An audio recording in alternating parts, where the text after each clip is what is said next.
Welcome back to the Night Pitch with Justin Wick. My name is Justin Wick. This is episode 2. His name is Evan Johnson. I pointed the right direction. Goodness, that would have looked really bad if I pointed the wrong direction right there. Stop. Welcome in, my friends. It sounds like if you guys enjoyed episode 1, you're back on the road for episode 2. We did our long introductions in episode 1, and nothing drives me more crazy than shows that just don't get into business. So with that being said, Evan, you're a relief pitcher. We want to talk about bullpen design. This is something that's been a prime topic of discussion because this is the laboratory where you get ready to go. So in your experience, what are some of the best bullpens that you have thrown in? What are some of the different characteristics of those bullpens? And what are the best environments for you to get ready to throw? I'd say a good bullpen. I kind of like the on-field ones, honest, because they're easy to get in and out of. It's easy to run in the game from an on-field bullpen. But I think the best ones are enclosed. Like where you can find a spot where nobody can see you. You know? If you got to lay down for a minute, if you got to check the score of the football game, whatever. Oh, goodness. You know? Honest. I'm proud of you for jumping right into it. We put you on the spot at the beginning of the episode, and you're already giving us some gold right there. The thing is, the bullpen, it's fine warming up. The mound will be fine. It'll be fine where it is. It's the other stuff. Does it have a bathroom near it? Or do you have to run into the locker room? The worst is when the bullpen's in the outfield and the bathroom's in the clubhouse. That's the worst. That's also true. Yeah, that's more important than the actual placement. That's a good point. As you mentioned, the bathroom proximity, because there's nothing worse than when you're told that you're supposed to start moving around, and that difference between moving around and start throwing or start getting hot, like that gray area, you have that little panic if you have to go to the bathroom. Yes. And that panic can like double if you don't have the accessibility. Yeah. In Thunder Bay, we had bullpens in the outfield, but there's no bathroom out there. But the worst part is the whole bullpen, all the way around it, was chain link fence. So you couldn't necessarily find a corner or anything. There's nothing to like make do if you did have to go to the bathroom really bad. So you got to bring a tent. So yeah, in the fourth inning, when you think like, oh, maybe I might be going in soon, here you are sprinting in between innings into the locker room, and then you got to wait the half inning to go back out, so something could happen, and then you're stuck in the locker room, and coach is looking at you like, hey, what are you doing? You need to be in the bullpen. Like, well, I had to pee. Sorry. You're like, and how do you explain that? Yeah, that's always an awkward discussion. Where were you? You gotta take a piss, bro. This is how it is. Yeah, exactly. That's good. That's a good point. I mean, this is something that I've thought as far as different bullpen design. And I know there was a huge Twitter thread with Trevor Rosenthal. He was a reliever. I know he was with the Cardinals for a few years and he's bounced around a little bit. He did a bullpen review on Twitter just like a month or two ago, just cranking through all 30 big league teams. He'd been to all 30 big league clubs, all those stadiums. And he said like the pros and cons of every bullpen, because that's where he was. He was a reliever the whole time. And he mentioned like the access to the clubhouse of some places like Chase Field. You'll be able to take the lower, the service level from the clubhouse to all the way around to the bullpens. Some big league stadiums, like I think Fenway Park, doesn't have like a tunnel access to the bullpen, so the only way you can get there is to the outfield. I don't know that for sure, but I'm assuming that's true because that field's been around for over 100 years, and I can't imagine they'd just trench out a tunnel for the Probably relievers. True. That's quite the accessibility standard if they've done that. But no, that's something. I mean, when you look at the actual architecture that goes into designing a stadium, of course, the seating arrangement, the proximity to the field, the dugout placement, the dimensions itself, it's interesting to see what the priority is in the design process. And more often than not, I don't want to say the bullpens aren't always a priority, but it's easy to really overlook those. You've got some facilities that make great use of them, like Coors Field in Colorado. They've got all these trees, and it's just a great setup. It's very Colorado. And then you've got a different setup when you're talking about, facilities like Wrigley Field actually has them underneath their bleachers. Like you can't even see the game other than I think on a TV or through like a little glass built into the ivy or something like this. Yeah, it's glass, I think. We got a lot going on. Yeah. There's all sorts of crazy stuff, man. I think it would be weird in Philly how they have them like tiered. That's I true. like how you're above the home bullpen. I think that would be a little strange. Well, and But that's interesting. I think in Philadelphia, I know that they used to have it to where the Phillies had the top bullpen and the visiting team had the lower one. And I think for heckling purposes or to make the visiting team more uncomfortable, at some point early in the saga of Citizens Bank Park, they flipped them just to make it more hostile for a team. that is that is very Philly, I feel like right there. I mean, That's I kind of respect the hustle though. yeah, that's knowing your audience. It's the most Put the Philly thing ever, of oh course. yeah. Well, I'm thinking some of my favorite bullpens that I've participated in, and I think this is interesting in a minor league setting, but a lot more common when you see this in like the amateur ranks of the bullpens that are actually on the field itself. And the proximity to like the party decks or the all you can eat patios. I mean, I can recall Lacrosse, Wisconsin has a bullpen for visiting teams. It's down the right field line, and they have an all you can eat buffet section that literally backs right up to the bullpen. So, I mean, they for those familiar with the alcohol consumption in the state of Wisconsin, that can make for a very interesting environment. But I can remember However, like if you have spare baseballs, there's plenty of free food to be had in the bullpen. that's very also true. As a matter like one of the best games I ever threw, I traded a bratwurst for a baseball in lacrosse at this all you can eat section. I Oh was yeah. just going to, I went and found the people after the game. I was like, yeah, by the way, you guys helped me out big time right there. But no, I think that's always good. And I think that, I mean, just from collective, we talked about starting with the different ballpark design of, what do you like in your actual warm up process? And I get a lot of this applies to the arousal level of how fired up do you like to get? How calm do you like to be? But as far as the actual bullpen structure, and I mean, I guess you can attest to this because you've pitched in, I mean, countless bullpens getting ready to go, both as a starter and as a reliever. But what are some of the places that really taps into, the proximity to the crowd where there's a hostile environment? What are the characteristics of maybe some of the harder bullpens to get warmed up in? I mean, I kind of like being close to the crowd, even if you're the away team.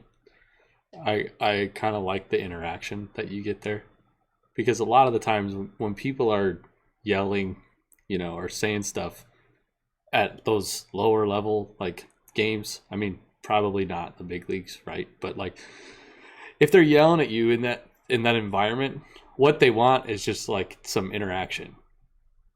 So if you just start interacting with them, they start having a good time. Like I remember we were on the same team as Jack Barry. We were in Eau Claire. And or some not Eau Claire, somewhere. We're somewhere. But he there's these fans yelling at him the whole game, like just heckling him the whole time. And he started turning around and like heckling him back. So they started doing it back and forth as like a joke. And then he told me that the next day that they had went out and got some drinks after the game. For those that don't know, Jack Barry is an Australian outfielder. He's currently playing for the Canberra Cavalry of the Australian Baseball League. And we should actually have him on the show, as a I matter of would I fact. would He'd be a love pretty that. good one. We're going to have to get a really unique time zone schedule to get him on the show, but I'm sure he would be about it. Oh yeah. I think that's a good point that you think. I mean, as far as I know, this was something that an autobiography that Barry Zito wrote, talking about his life and everything that he went through. Of course, he won the World Series with the San Francisco Giants in 2010 and in 2012. And this directly along the lines of how you interact with the crowd. He was a starter, so he wasn't really on the reliever side of things. But there was a story talking about in 2010, he was the highest paid player on the Giants roster. He was left off the postseason roster just because he wasn't throwing particularly well. I mean, highly recommend the book. It's called Curveball, which aptly named because he had one of the best curveballs ever. But anyways, Barry Zito's telling this story about there are fans that were right behind the Giants dugout that were just heckling him, talking about him being overpaid and not being a good performer and saying some things that maybe weren't the most polite by any means. But Barry Zito's talking about he was able to get like hot dogs to these people. He literally asked one of the clubbies or something, saying, "Those four guys, can you like? Here's a 20, go take care of them." And he said how quickly the narrative changed. Of it was no longer simply these people kind of being against him. It was like they were really fired up, going, "This guy's looking out for us." And all of a sudden, I mean, it was a complete reverse thing, and it's not something that you would be accustomed to seeing, but it just kind of solidified the fact that, any hostility from a fan, if you offset this with even just the smallest ounce of kindness, this can completely change the entire dynamic of how things go on. But it's difficult too because I mean, if you're trying to get prepared, you don't want to be losing your focus and you don't want to be locked in and you don't want to lose this or something like that. But I mean, again, another follow up on this, Barry Zito actually had a tremendous season 2 years later and then helped lead the Giants to another MVP. So before I don't want to turn this into the Barry Zito slander hour because that guy's a legend, but he overcame it. I mean, he did what he needed to do, and that story is always one of my favorites. Yeah, that's a good one. Have you ever encountered a bullpen that is enclosed, but it's down the side of like the foul line? Not in the outfield, but like enclosed along the side of the field. Are you talking like if Everett put up a fence? Yeah, I don't think I have. because I've seen it where I can't remember where this is, but uh, you like it comes down the line, the wall comes down the line, and then it juts like straight out, and then there's just a low fence like about chest high around the bullpen instead of just continuing the wall all the way down. I thought that was one of the worst ideas that you could ever have. You're Especially just if you hanging out. right It's just angle that sucker because the ball will just jam in that corner and then it doesn't roll down. yeah. Okay, that's a good point. I was thinking, I mean, if you have an obscure angle right there, yeah, that's good. I said that might be pretty cool. That wasn't what I was envisioning. No, you're actually spot on. That would be a disaster. If they have that little like if it's scored the right way and it will kick down, yeah. But I don't remember where I was, but it was the worst bullpen design I'd ever seen because there's so much room for play, and then but if it landed in the bullpen, it was out of play. Oh, And and it it's was, like a 200-foot triple that just cuts right into that right angle. yeah, yeah, it was Jeez. brutal. It was brutal. I'm thinking as far as I mean, some of the best ones that I've participated in of I mean, you mentioned the on-field bullpens. I never really was upset about those because I mean, I thought it was kind of cool being on the actual surface, and I think that, as they phased out, I get why the big leagues don't necessarily use it, but I always had like this irrational fear of I mean, this is something that was my own mental weakness that I could have just overcome, but I mean, just the small back of your head of there's nothing worse when somebody overthrows the catcher and it just rolls to the on deck circle past everybody. Oh yeah, that's the But I mean, I worst. think that's a good check and balance because I'm thinking if I was a pitching coach and I saw that, like, I mean, if you need to know if your guy's ready or not. So, well, I mean, it's just like, oh, go ahead. well, in Everett, it's the same thing, but it goes the other way, and then behind the catcher Yeah. is this big wooden wall. So it becomes a thing where would you rather have it face the other way and throw a ball that rolls to the dugout that somebody can pick up and maybe it doesn't go to the umpire? Or would you rather have it where if you miss, you slam this wooden wall and it just makes a loud pop and everybody in the yard hears it? Everybody knows you just missed. There's no getting away with it. Even if it's not even bad, You know, even if the catcher just misses it. It looks like you just are down there banging the wood.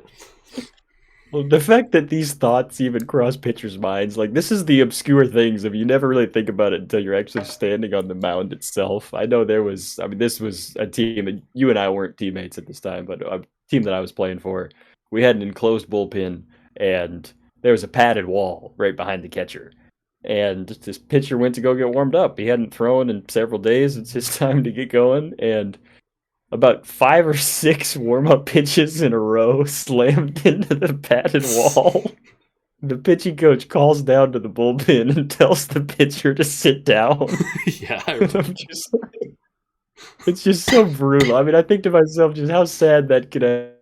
Like, I don't wish that on anybody. That's devastating, but you never know. I mean, it's as far as the actual configuration, the different layers that go into it, and this is the side of, you can psychologically prepare and visualize yourself, but this is something, especially this is going to kind of take a serious turn, I suppose. But when you think about all of the elements that go into actually visualizing a good performance, it's very easy to visualize the full counts in big situations and how you kind of want your body to respond in those situations, but realizing the backstory of nobody wants to visualize hour 7 of a bus ride. Nobody wants to visualize being so drained that you're pounding an energy drink right before you step on the mound to warm up in a bullpen or that kind of thing. But I think in terms of, what you can do to really prepare yourself for these situations, and I think that this is something that, I mean, of course, with experience, this is the only way that you can really know what it feels like in these situations. But I think about how my own personal perspective on things changed just simply by knowing where I was going.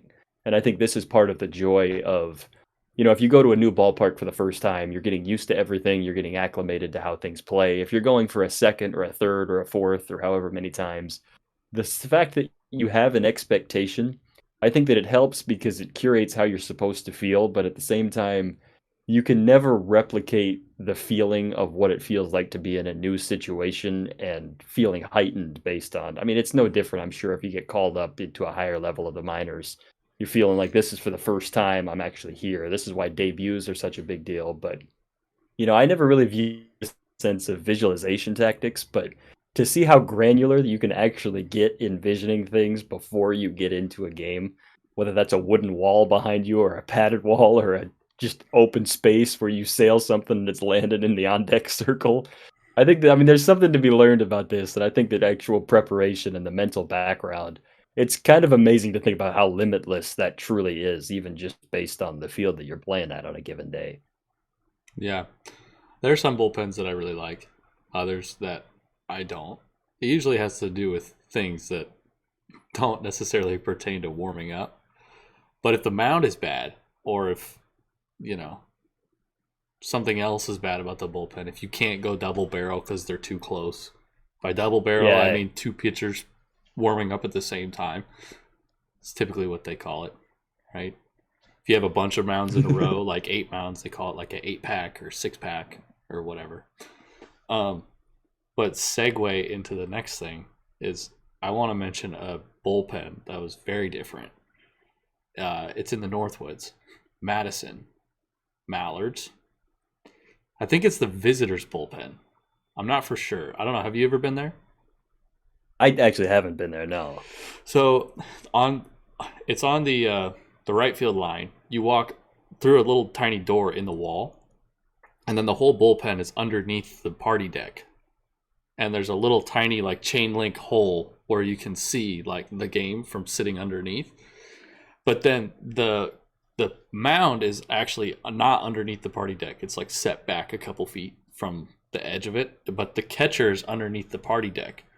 Well, they have to nail a tarp up above the catcher because people pour drinks on the catcher through Oh, the boards in the party deck. So the catchers, we go there, and it was for some showcase thing, and I was warming up on it, and somebody who had played there told me that was what that tarp is for, and that it's just full of like beer and like spilled drinks, and it's just hanging above the catcher, and it looks like it's just like hanging on a thread. So at any moment, this big pile of old booze and all sorts of other stuff could just fall on your catcher. it's just the Madison Jungle Juice just ready to go. That's Yeah. horrifying. Good Lord. I don't know if there's any you can You know, think this of, is, but that's one that I for yeah. sure remember.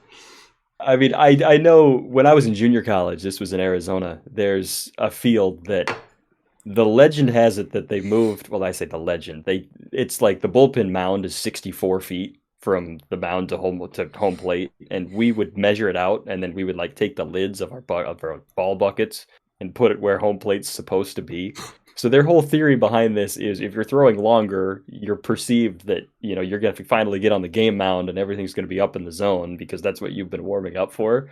So, I mean, I I was just about trying not to call them out, but I also saw the tape measure and I saw inch by inch how far it actually was. Yeah. So I also didn't pitch very well there, so I probably shouldn't do that. But um, I've seen I that before. know, yeah. Well, and I hate to imagine how common that actually could be. And I mean, it's amazing to think just the simple resources of things that you never really think of. I know that I played in an exhibition game. I guess it's kind of an exhibition. I played in the Barstool Barn Burner at the Field of Dreams movie site.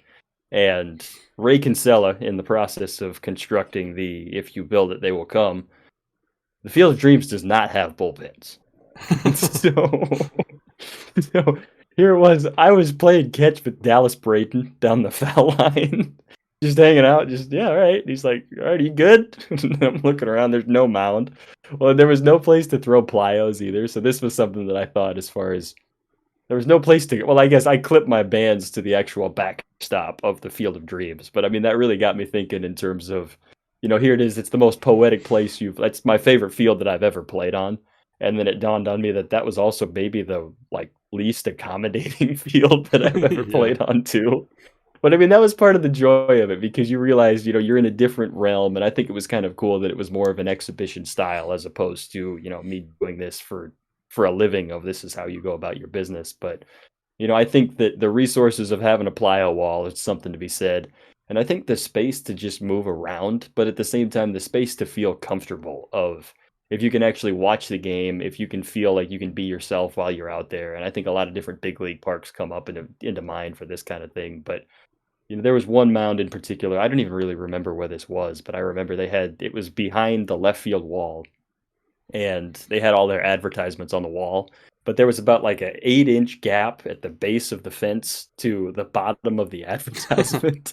And all of the pictures are on like all fours peeking through, like it was some 1920s video posting through like a wood fence or something like this. But you never know, man. There's all sorts of layers of possibility that go into it. So bullpen Sometimes, design, if you're an architect. yeah, sometimes you have, sometimes I was going to say, you have to bring your own stuff to accommodate for the bullpen. That's true. You know, and most of the time you're not going to get a great one. So I remember in Everett, me and my buddy went to, I think it was REI out in Seattle, the camping store. And he got a chair that folded into a little bag like this big, like some crafty little like camping chair. And I bought a hammock, one of those hammocks There that you flips. go. So we were, every time we went to this one place, Hillsboro, it has like these chain link fences around the bullpens, because it kind of looks like a city field, but it's not at the same time. So he would always set up his little chair, and then I would set up my hammock on the fence, and I would sit in my hammock or lay in my hammock and watch a game. Which I don't know if a hammock is overstepping the boundaries a little bit, but I had one and I used it a lot at a lot of different bullpens. Also use it on the bus. That's electric. The bus hack for the hammock. That's actually, I don't know how road safe that is, but that's actually pretty cool. I've heard the pool inflatables too. That could be a good one. Oh yeah. I know the resource. I actually did this later in my career, and I wish that I did it sooner. But rather than carrying a duffel bag around, I started carrying a Home Depot 5-gallon bucket with the lid. And I mean, it doubles as your seat. I put my bands in there. I put all my plyos are in this thing. I've actually got it under my desk right now, as a matter of fact. So, because as you start to, for people who don't know, there it is, a legendary. No free ads, but hey, there it is. So as the national anthem ends, if you're the bullpen and you're standing on the line, if you're in a scenario that doesn't have a lot of space for people to sit, as soon as the anthem ends, everybody is casually blitzing to the bullpen. You know, nobody's sprinting in there to grab the seat because you don't want to look like that guy. But it is kind of like a side eye, like go as fast as you can to try to get a seat in the bullpen. So you get yourself a hammock, or you get yourself a little folding chair or a Home Depot bucket, and you're good, because that's yours. Nobody can steal that one. That's right.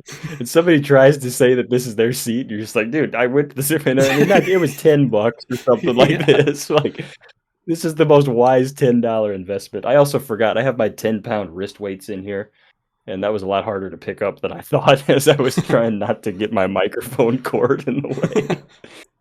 Good grief, man. There you go. No free ads, but REI and Home Depot. I mean, that might be the clutch investment if you're a bullpen guy, man. There you go. Yeah. Best advice: go get a chair. If you're gonna go play in the Northwoods, go buy a little chair.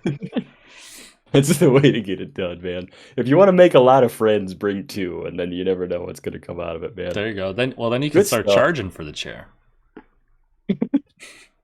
Dude, you're gonna have like $0 in kangaroo court fines at the end of the day if that's what people are Whoever doing. gives me the best snack gets the chair. We're getting into dangerous territory. We were coming up with a whole list of topics, and for those of you that are familiar with the show, which now that we're an episode and a half in, we're generating all of the lists of how we wanted to curate this, and Evan and I got to the point, all right, here's 2 loose things that we're going to talk about, and then we're just going to expand, and we're going to have a really good time. So there we go. We just filled this up, and you never know when the bullpen chair discussion, we probably could do a whole hour on this, so to be continued. You never know where we're going to roll with this, but this is the first half of the episode. The next that we're going to have coming up is, this is a juicy question that, for those of you that maybe know parts of my story, I have a decent history as an MLB writer. I should have a wall of credentials back here to prove it, but just trust that I actually did have those. Anyways, I used to write several articles, and there was a topic that I came up with talking about if there was a team full of Major League Baseball position players and Major League Baseball pitchers, just 100% position players versus the pitchers, which one would win and how would they go about it? So this is the discussion that we're going to go about after our brief little intermission. So we might have an extended note-taking session to see how we want to break this down, but just a little teaser. We're going to take our intermission. We'll have a short little break. We'll be right back after some power minute. I'm going to put something cool up. You know what? I don't know what it's going to be yet, but we've got all these made, and this is going to be good. So stick around. We'll be back in about a minute and a half. You are watching The Night Pitch.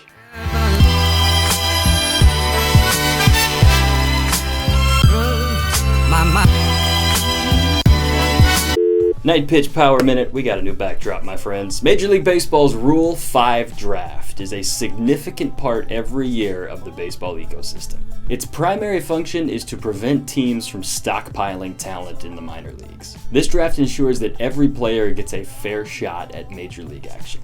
Let's break down the mechanics of the Rule 5 draft itself. This event takes place annually during the MLB winter meetings. The format is much like any other draft in pro sports, but teams are allowed to draft eligible players that are already within different MLB organizations. Not every player is eligible for selection in the Rule 5. In order to be picked in the Rule 5 draft, players that were signed before they turn 19 must remain without a 40-man roster spot after 5 minor league seasons. For those signed after age 19, it cuts to 4 seasons. For example, the first selection in the 2022 MLB Rule 5 draft was Thaddeus Ward. He spent 4 seasons as a minor leaguer with the Boston Red Sox, and he was later picked up in the Rule 5 by the Washington Nationals. For the draft itself, teams make selections in the reverse order of how they finished in the previous season standings. The reality of this draft, however, is that teams often pass on their selections. Only 15 players were selected in 2022. Of those 15, 8 of them later saw playing time last year in the major leagues. Here's why so few players are selected. First and foremost, the top players that would be eligible have been recently protected with 40-man roster spots. This is perhaps the most important reason the Rule 5 draft exists in the first place. Worthy minor leaguers move forward no matter how stacked their organization may be. If a team selects a player in the Rule 5 draft, they are committed to paying $100,000 to the player's former team. Simply put, if you're selected in this draft, it means a new team has come out of nowhere to show that you are worthy of big league time with their squad. The Rule 5 draft serves as a check and balance, maintaining a competitive balance among teams and preventing one team from monopolizing top prospects. The implications of this draft stretch well beyond the selections itself, giving credit to the most deserving minor leaguers. So here's to life. Every joy. Welcome back, my friends. Returning from our intermission, talk about the coveted discussion of who would win. A big league roster full of pitchers or a big league roster full of position players. The only criteria is we're assuming a 26-man roster and 100% pitchers versus 100% hitters. So we're going to get into a discussion where we throw some player names into this, but just before we get too carried away, Evan, what side is going to win this game? The position players. For Really? sure. Yeah. Yes, absolutely. In my mind, the position players. Yeah, I didn't really have a premeditated opinion on this. I was more focused on asking you as opposed to generating my own. I didn't mean to act surprised, like really. I don't disagree or really agree. I'm just kind of neutral at this point. Well, let me try to sell the position players to you, and All maybe right. you may disagree. The position players are going to be able to throw or pitch more effectively than the pitchers are going to be able to hit. But if you're talking about a list all time, that's a different story. if you just took a bunch of random, random selection, I think the position players win, no question. Yeah. I think that, I mean, there's something to be said about just realizing the inferiority of the pitchers of a position player pitching. And I'm thinking just the sheer rotational power of a pitcher. I get that the bat to ball skills aren't necessarily going to be there, but you're also talking about, I mean, there are also some position players that could chuck it too, though. Like, Yeah. that's, I mean, if you get anybody throwing over 95 to I mean, when the National League had pitchers hitting, this reflected itself every single day. But, I think that it's very context dependent. And I'm thinking, as far as being able to spot up pitches, I think that the way that the pitchers would, I mean, if you had to craft a game plan for the way that the pitchers could actually win this, is kind of just have really good plate discipline and then have somebody that just knows how to rotate on a 90-mile-an-hour meatball. Like, I think that's the only way to do that. So my opinion on this is I think a lot of it depends on how well can the pitchers have selection. And I mean, that's something that they don't need to really worry about ever as pitchers. But my only thought is, I mean, I agree that I think the natural progression is more designed for position players, and I would probably second your opinion. But if we start putting some names on the roster, I think it paints a clearer picture. Is there a way we could theoretically do this in like MLB The Show, right? If we just take two fantasy rosters and we just let them play. If you can make them, can you put in what players you want? Well, I mean, that's now that pitchers don't really hit anymore either, do they even have the function to They do they it? probably don't. Well, and even then, you're not going to have accurate hitting statistics because there's literally nothing to go off of. Like, how do you decide the power sliders based on somebody that never hits? Yeah, I know. I don't know.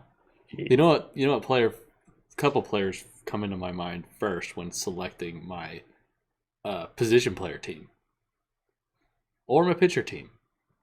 I'm gonna say if I had Rick Ankiel, he would be on my pitcher team, I mean, that's juicy. There and you go. he would DH. Sorry, he would play center field. Yeah, He would play center field because Rick Ankiel was a pitcher, and you can look it up. What yeah. happened in, I think it was the NLCS, the World Series NLCS. But he came back as a hitter and an outfielder, and the guy had a cannon, and he kind of Yeah. raked. I mean, I know of a couple players that like transitioned. I mean, Kenley Jansen is a good one. He played in the World Baseball Classic for the Netherlands, and then he was a catcher. Hmm. So there's like footage of him throwing out runners as a catcher. So I think that those type, I mean, assuming you actually did put an all-star team together like this, you would have a lot of former position players that were turned pitchers. So that's the thing. Like, how granular do you get on this discussion? Because there are too many variables, I feel like, in order to have this just be an accurate. And I mean, that's all the way down to the nuance of we don't know how good a hitter was in high school type of thing. But I mean, those are the ones that I think Madison Bumgarner is the classic hitter example as a pitcher that, I mean, I think that's the low-hanging fruit to pick from. We'll take Otani completely off the table because he doesn't Yeah, counts on both sides. He but does not count. He's a total unicorn. he has to be a coach. He gets to coach. Yeah, he will moderate the entire game as the Well, best here's pitcher how about hitter like ever. who's I don't want to be slanderous, but who's a position player that you always wanted to see pitch? Like Hunter Pence is somebody that comes to mind for me. That's a good one. Oh man, I don't know. And I kind of backed you into a corner on this one. I'm trying. That's a good one. That's a really good one. Not for the same reason, but Mookie Betts. I'd like to see Mookie Betts. I'm sure that's a good point. Because that guy seems to be able to acquire whatever kind of skill he wants to. So maybe you give him like one bullpen and he's probably a Cy Young winner. Just the sheer athleticism that you pull Yeah. together out of this. I mean, it's sad to think. Well, I mean, on that topic of discussion, I know, and I don't mean to take this too far off on a different tangent, but I know that with seeing what Otani's been able to do and seeing the way that two-way players, there's a couple more maybe in like MLB pipelines rankings that actually suggest, whether it be college or maybe just entering the minors, of somebody that may actually have the ability to be a two-way player. And now that that threshold has essentially escaped itself, of Otani proved that he can do it, so somebody else might follow. I think I understand that this isn't something when you have so much money invested and when it isn't the standard, but I can only help but wonder if a team is like, you can also pitch. We're going to maximize our roster size. Because if you have one guy that can do that, you're pretty much at a 27-man roster now, just because you've got somebody that plays both. I get it isn't that clear, but you've got somebody that plays both sides. But I don't want to carry this too far out of the actual discussion. I think about position players that I'd like to see on the mound.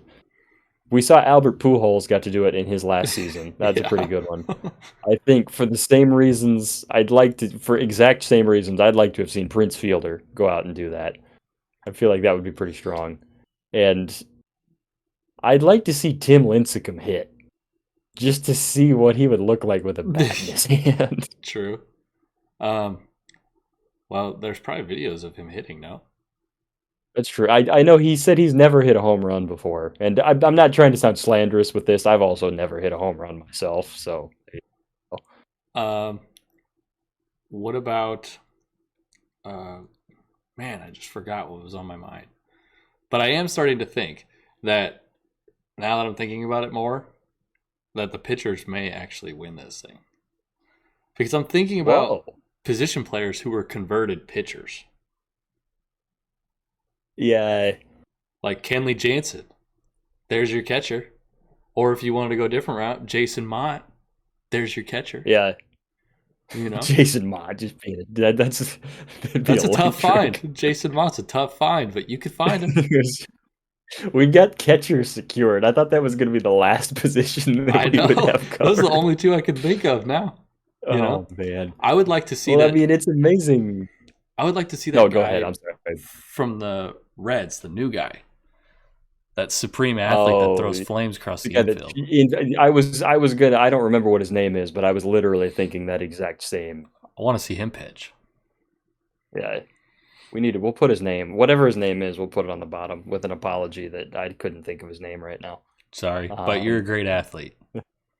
He just debuted. I know. I was going to say that literally at the beginning of the segment, but this is part of. All right, Evan was giving me slander because I was going to actually come up with a list, and then he told me to stop coming up with a list because we needed it to be organic. I was literally going to look up his name and put it on my list. This was the reason that I wanted to take notes for this. Oh no! The hitters, we'll do a little post production. The hitters get Ichiro. That's true. That's one to get. And if we're talking about Ichiro in his prime, Ichiro's still carving. Yeah, he's still pitching right now. Hardest first pitch ever at 94 miles an hour. Jeez, this is. I think that it's a challenge because there's so many just unknown variables on this because we don't know how good either side really is. It could turn into just Archie Bradley hitting a triple in the wild card game and just shattering the Rockies' dreams in 2017. It could turn into somebody getting a save in a 20-inning game. That's something I actually do kind of miss about games that don't go like 18 innings. I remember watching Sunday Night Baseball when I was really young, and there was a game that went like 18 or 19 innings, and a position player actually earned the save for the Phillies that day. Just because they ran out of arms, they had to go somewhere. Like, I think that you need to find those names of who are the ones that you would call upon in the event that you desperately need a pitcher in the 25th inning. And the guy for the Reds, this dude for the Phillies several years ago, I think those are the options. But without any prior backstory and without like being on the actual roster, I would say that's really difficult, but I wonder if you could StatCast this based on like arm strength or max velocity from outfielders. I'm sure that there's a way that we could generate this to come up with who are the best candidates. You probably could. I think that if you're watching the game, this is an actual game. I think the hitters will score the regular amount of runs scored in a baseball game. Say like 4 runs, right? So now how do we get the best pitchers in order to score at least 4 runs or more? You know? The game plan is electric. Well, and they're probably not particularly fast per MLB standards, just because, I mean, they're probably below average on the average. That's kind of weird. But yeah, the average pitcher is a below average runner. There we go. Um, we need a pitcher that can just fly. We need sprint speed for pitchers, and then we'll put who's going to lead off. That's another one. Yeah, that's true. Who's gonna lead off? Marcus Stroman. I mean, he seems like he can be kind of quick. He could be pretty good. I would definitely think that some of your relievers would come through in the clutch. But you can't throw we're not putting like Justin Verlander, great pitcher. He's not going to be on the pitchers teams, right? So you're limited. Your pitching is limited as well because you're looking for guys who can hit, who can also pitch. Yeah. So your pitching is not going to be like the top tier. But for hitters, you could go for top tier if you wanted to for most of the lineup. Yeah. Because you need, 10 pitchers. Well, who gets in just based on intensity alone? Because I'm thinking, I don't know what Max Scherzer would really look like with a bat. I guess we saw it in his early careers as an NL hitter. But I'm thinking just like Grant Balfour with the Oakland A's closer, when the Balfour rage was all over the Coliseum. Like, I would want him on my hitter team just because, I mean, it doesn't matter where he is in the order. Just that's somebody that you could get the entire squad to rally behind. Oh, yeah. Or Brett Phillips was a position player he was with the Rays and he was storming in when position players were pitching. There's a couple anomalies there, but I mean, I guess this is a discussion that you've tied in. And I know that we've touched on this briefly, and it reminded me when you mentioned Mookie Betts being on the position player pitching team, or being on the position player team. If this was just a pure test of athleticism, and I mean, you've mentioned this numerous discussions of what is the definition of athleticism and who is the best athletes in the world. And, you quantify it by, I mean, versatility of skill set is something that comes to mind. If you're a 5-tool player as a position player, that's extremely athletic, but I'm trying to think, how do you tie this in and how do you reciprocate? How quickly can you accustom yourself to new competition? That's at least kind of the discussion that I was thinking, which, I mean, Mookie Betts is a prime example. I know I'm kind of stealing previous discussions that you and I have had, but I'm thinking that's kind of the way that I would want to craft the rosters. Yeah, for sure. Especially for the hitters. You want somebody who's going to be able to adjust and pitch just based on pure physical athleticism. Now the pitchers, I would say that hitting takes a little bit more time to learn and get accustomed to. It's almost like a repeated action that you get used to doing. So you kind of need with the pitchers somebody who's a converted position player because you can't just on sheer athleticism, you can't get the rhythm down to hit Mookie Betts throwing 93, So that's also true. Maybe he'll prove me wrong and throw 95, but I'd like to see him pitch. I would love to see him pitch. He's just going to work, man. That's the way to get it done. I'm trying to think if this was like. Oh, go ahead. I'm sorry. No, you're good. Go for it. Well, I'm thinking if this was like a ticketed event, like, I mean, how would you market this to? And I mean, I think the game plan associated with like the coachable side of who would the coaches be? Like, I'm thinking like a Deion Sanders type of somebody that's just done it all. Of like, how do you motivate your? Let's just hypothesize that you're at the clubhouse discussion and you're the one leading this. Like, who would you want to be the one to hold the conversation of? I think Deion Sanders would make sense as a coach because he's like, listen, I played football and baseball. You guys can do this. But like, the coachability side of this and just the familiarity, like, I understand it would be very difficult for anybody to take this truly serious. But I mean, I think the different angles involved even when they're players that maybe position players are just rolling out there, you don't really have anything to lose. And I think that this is kind of just the dynamic of being a pure competitor of, how is it that you separate the reality of what the expectation is for you to perform versus what it is that you need to do to just go out and give your absolute best? And I mean, this is, again, everything that we do, we start really outrageous and crazy topics, and then we find a way to tie it into something serious. I really wasn't trying to do this by design, but I'm thinking, the competitiveness that would go into, I mean, myself being a hitter versus being a pitcher, and I even felt this way while I was like playing in high school, which I was never a really competitive hitter. I was always a much better pitcher, of course, but it was nice sometimes when I realized that maybe I was a DH on a day that I wasn't pitching, and I didn't really feel like I had anything to lose, and it was just something that I was able to go out and enjoy the game just because I was doing something that it wasn't that I didn't take it serious, it wasn't that I didn't want to be good at it, it was just something that I knew my future was likely going to be on the pitcher's mound. So I think that the different in perspective is something that can just really clear up a whole lot of air. And I'm not encouraging these games to actually happen necessarily, but I think about the advantages that could come from just a completely different shift in perspective of the awareness that comes from, yes, I am a competitor. No, I don't have the expectations that I'm putting on myself. And I think in baseball especially, and I mean I can attest to even in a professional setting when you're just trying to get a job done of sometimes those expectations that you put on yourself can be the most daunting things to overcome. Yeah, I'd agree with that. I think you have your best option in just instilling confidence with somebody like Deion Sanders. Just send him out I'm there trying and to get him think of going. another way to go. Bo Jackson makes default sense. I feel like he could still go out there and play. Yeah. Well, if you're talking about your two managers that you want to throw in there, I would do Ichiro and Otani. Coincidence, they're both from Yeah, Japan. But Otani knows both. Why not put him as a manager? yeah, But what you were saying earlier, and I wanted to touch on that again because I think it's an interesting topic. Um, Defining athleticism, right? Like yeah, there's a thing that comes up all the time, and it's like, who is more athletic, position players or pitchers? And my opinion is that you can't ask that. That's not the right question to ask because pitchers aren't as good at hitting as position players are at pitching. Right? We know that because they practice different things. Now, your hybrid people, like you're talking about, and like we're talking about, can blend the two and be good at both based on just pure athleticism. So, what is that? Right? You can't say yeah. one sport is more athletic than the other because they require different things. In my mind, athleticism is defined by your ability to acquire skills. Right?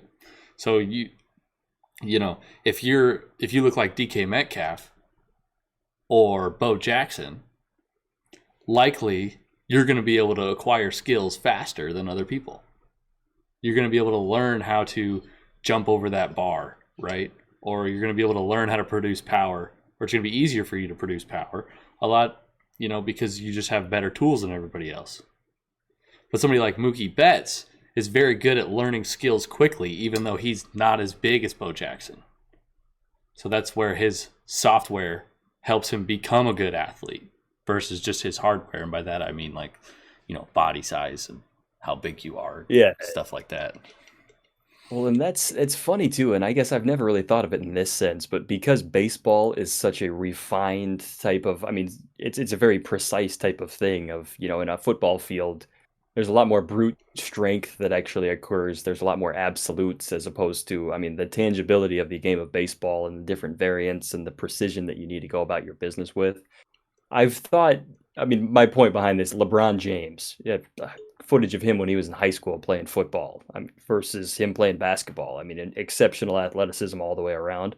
And then you see video of Giannis Antetokounmpo swinging off of a tee and just not really being able to do particularly well off of it. And I mean, again, world-class athlete. This is a guy, I mean, not bashing him in the slightest, but is it fair to, like, this is something that I've often wondered, and I mean, my own baseball bias aside, but I'm sure if somebody looked at Giannis and never saw their baseball background, or if, let's say, if baseball for whatever reason didn't exist, we would look at him and likely believe that he's a world-class athlete, but the difference that the game of baseball puts onto things just because I don't want to say it's significantly different because every sport has their nuance. And I mean, if you put me on a pair of ice skates and put me on a hockey rink, my athleticism would look disastrous. So there's another comparison there.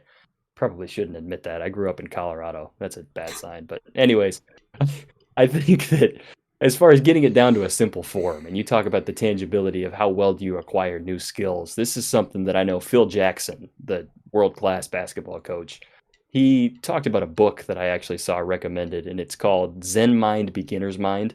It's by an author named Shunryu Suzuki.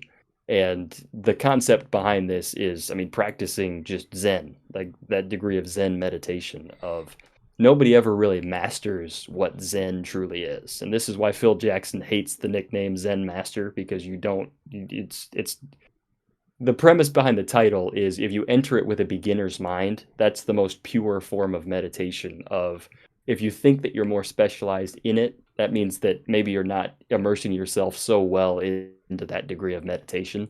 So I think how I think this ties into athleticism is how well that you're able to acquire new skills of you're still able to preserve that beginner's mind, but you're able to just handle that beginner's mind with such a high level of elevation compared to anybody else that you're around. So I think that's an elaborate way of saying, I mean, the mental degree that goes into the physicality. But I mean, I guess on top of this, how well can you just simply get out of your own way of whatever your central nervous system is telling you to do?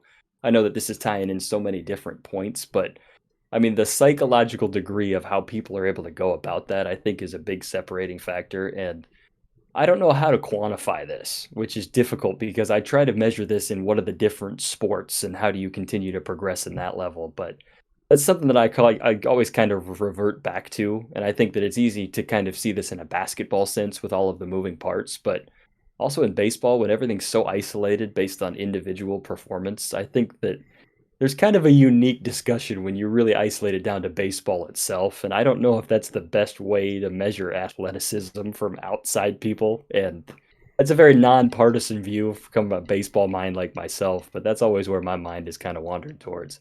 No, I think that in baseball, I think you're right. I think that in baseball there's less movement variability for mastering the skill. In basketball, you could take thousands of different shots. You practice a lot of them, over and over. But in a game, you will take shots that you've never taken before because of the situation of the defense and how your body's oriented and where you're going, right? That's a lot of movement variability. Whereas in baseball, Yeah.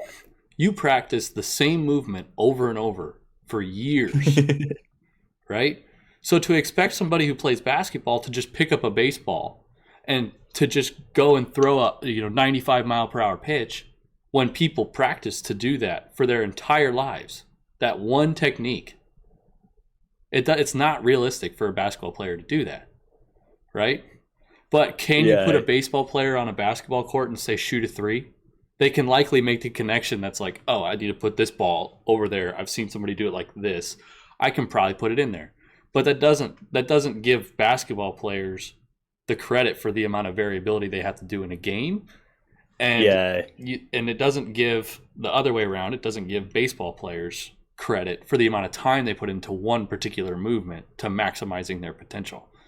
Right. And a lot of things in baseball, like you're saying, they're not very tangible, right? Like you have to, in order to hit 95 miles an hour, you have had to been seeing that over and over and over again for a long period of time.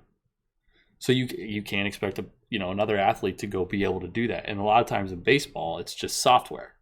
It's just, how you think in your memory of if it comes out like that, it's probably going to be here, and that just comes with repetitions after repetition.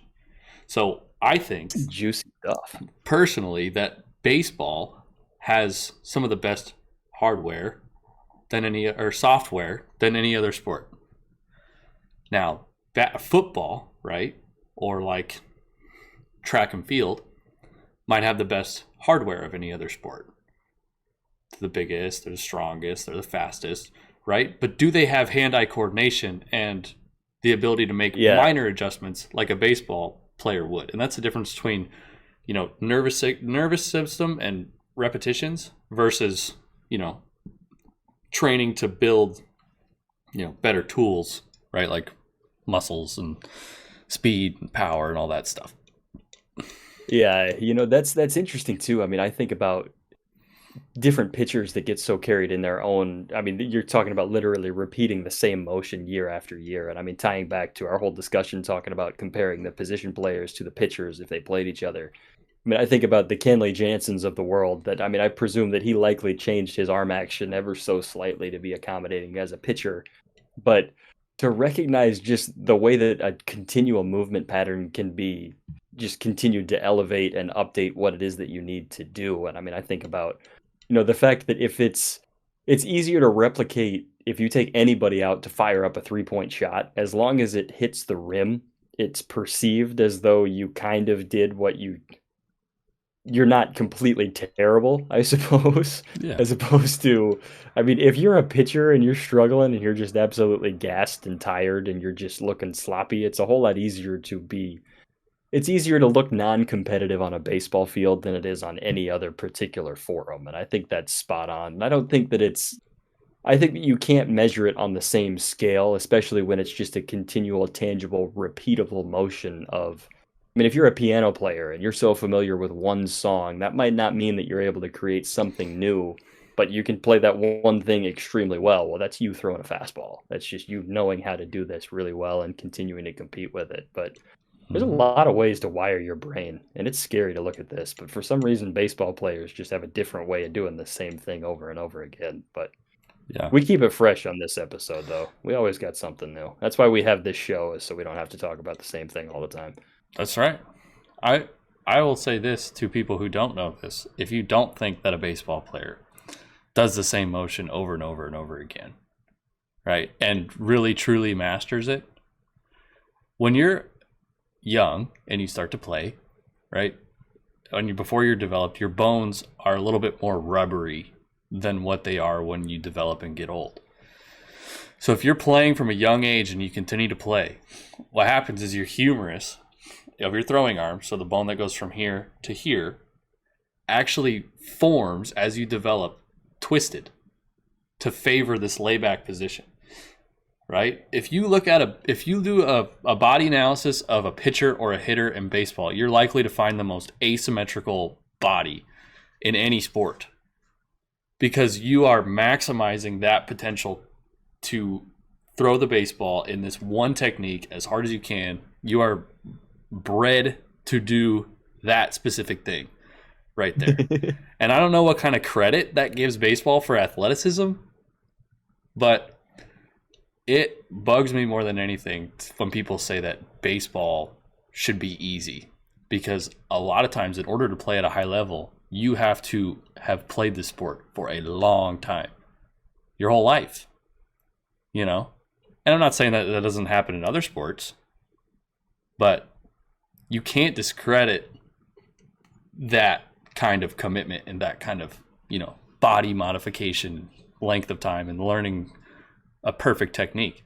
Because you're talking about if you're a pitcher, you're talking about taking a ball that's traveling at 90 miles an hour, and your margin for error is, the difference in milliseconds and millimeters on whether or not that pitch is going to be a really good pitch or hit over the fence. And that's what you're trying to master, right? So, and meanwhile, you can get 2 basketballs to fit inside a rim too. Yes, you have different defenders, and it's not like you have somebody trying to block a pitch, but I mean, that's exactly right, the precision there. And I mean, I think that you bring up a good point as far as how your body continues to adapt to that actual rigor. And I think of it in kind of the psychological side of, if you're a musician at a very young age, it's easier to learn how to play an instrument younger when your brain is a little bit more plastic and adaptable to those certain things, as opposed to, I mean, as you continue to progress older, if you have a little bit more concrete movement patterns, you're not able to really adapt to that as well. But, you brought up a good point about the humerus continuing to get out of function, or not out of function, but adapted into the actual throwing motion if you throw from a very young age. And it got me thinking, when I would grip a slider, which, good thing I've got my Home Depot bucket still down here. I can pick this up. The way I would hold it, of just very typical slider motion, but I would cause such stress on the inside parts of my fingers that I continually had blood blisters on the inside of my middle finger. And I can feel the skin. I mean, I know this is not abnormal for any pitcher, but like the skin on the inside of those 2 fingers is so much more rigid and rough than any other finger that I have on my body. Can you think, is there anything with weird with you that labels you? I mean, I understand not so much the Tommy John scars, because I mean, anybody looks at that on you and I and they instantly know, but is there any other small nuance that you can look and you just realize that's a product of you being a baseball player? Yeah. This finger has a scar right here, because this always gets cut as soon as the season comes around, and it'll keep getting cut because it's just the way my finger hits the other thing, and it just keeps getting cut over and over and over, and it has been forever, and it just is this massive scar. And then right here on the tip of this finger, there's a callus, and it will never ever go away as long as I'm still throwing. It'll go away like 2 months into a down period, and it'll just barely start to go away, and then when I start throwing again, it comes back. He's just doing the same thing over and over and over again. And this is why variable training in the game of baseball is super important, because if you never break that mold, you'd never figure out how to kind of be loose within that mold. I don't mean to change topics a ton, but that's just kind of what I was thinking. That's spot on. No, and I agree with you. I mean, to recognize how your body continues to adapt. And I mean, just to see what different stimulus puts onto this how does your body regulate it too? And I think about how your nervous system responds if it doesn't recognize how much force you can accept. And I mean, this is the concept of hypertrophy if you're in a weight room, of if you never progress to a higher weight, or if you do the same lifts over and over again, your body gradually adapts to it and you don't get the stimulus that you would before. And I think about, it's interesting to follow. And people that recommend year-round throwing versus taking extended time off, which I get that's a discussion that we don't need to dive into that necessarily. But I know that historically, when I would take a couple weeks or a few months off during the off season, just by maybe doctor's orders or even coming back from an injury, you start to recognize as things creep in you get that blister again. And that's almost a self-regulating moment of, it's the unwritten feeling of you're actually competing again because this showed up, and this means you're getting into a level of intensity. Yeah, for sure. Have you doing the acrylic nail? I'll see it come up, and I'll be like, okay, good. That means I'm throwing my fastball the right way. It's normal. Have you ever had to do the acrylic nail before? I had to do that one time. Oh, yeah. Like reinforce the nail so it doesn't break. Yeah, well, it was funny. I had one. This was on the heels of COVID when I was just coming back. When games were finally starting to begin again post-pandemic. And I don't remember what. I think it was the blood blister started coming into ripping my nail off just because I was trying to get a feel for a slider that off season. And then I told my mom, I was like, what do I do? And she called her nail lady and she put one on top, and it was good to go. That's perfect. You never know. You never know what's going on. So long story short, we were talking about pitchers and position players who would win. I think that it's very difficult to get a rational discussion on this, but I think it's important to recognize the different layers that go into what it takes to just simply be a competitor within your field. There's a lot of different angles that go into what it truly means to be a competitor, to be an athlete, to know how to compete in certain situations, regardless of what the context may be, if it's a very context-dependent situation or if it's something that you're just completely throwing yourself into. So always a lesson to be learned. This is part of the reason why we don't elaborate too much on our note-taking, because we just want these organic moments. And Evan, I'm very pleased that you told me not to write this, because that whole discussion just turned a lot more intellectual than it would have been if we actually wrote something down. So shout out to you, dude. Hey, thanks. Yeah, we want to keep it organic here. We want to keep it organic. This is a conversation between me and one of my best friends, and it's easy for us to just sit and talk. So, and if you guys like it, great. If you don't, I don't care. It is what it is. That's okay too. We're gonna probably keep putting them out no matter what. Yes. Oh my goodness. I know the plan. We're continuing to crank out these episodes. We've got the social media presence that we'll put those throughout. You can see our handles on the bottom of your screen right now. Evan, you got any final thoughts for the good people here on episode 2? Don't compare two different athletes in different sports. Compare athletes by their ability to acquire skills. Give each sport its credit for what it's due. You just did a very good job summing that up right there. Look at you. I don't want to hear anybody talking smack about darts. Talk about repeatable motion. Yeah. I don't hear anybody talking smack about curling either. Or power walking. That's electric.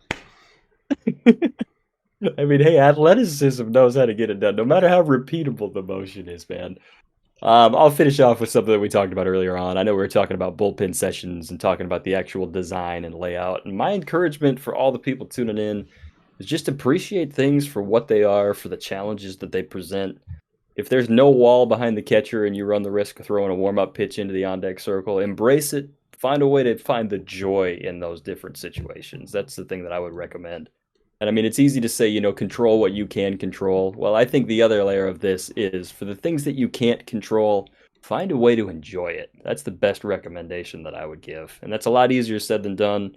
I'd like to think that I put this into practice. I probably don't as well as I should. So do as I say and not as I do. But I'm going to go out there into the world and I'm going to try and work on it just as best as you can. And that's the whole point of this show, is bringing those ideas. My friends, we are here to cultivate ambition and enthusiasm in the game of baseball through this late night talk show format. This is episode 2.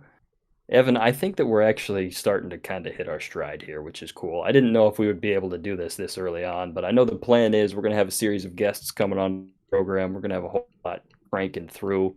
Evan's graphic skills are going to continue to take us to the next level. My man, thanks for being along for the ride, brother. Thank you. Thanks, everybody. That's what we do. This is The Night Pitch with Justin Wick. I am Justin Wick. He is Evan Johnson. Thank you very much for tuning in, and we will see you next time.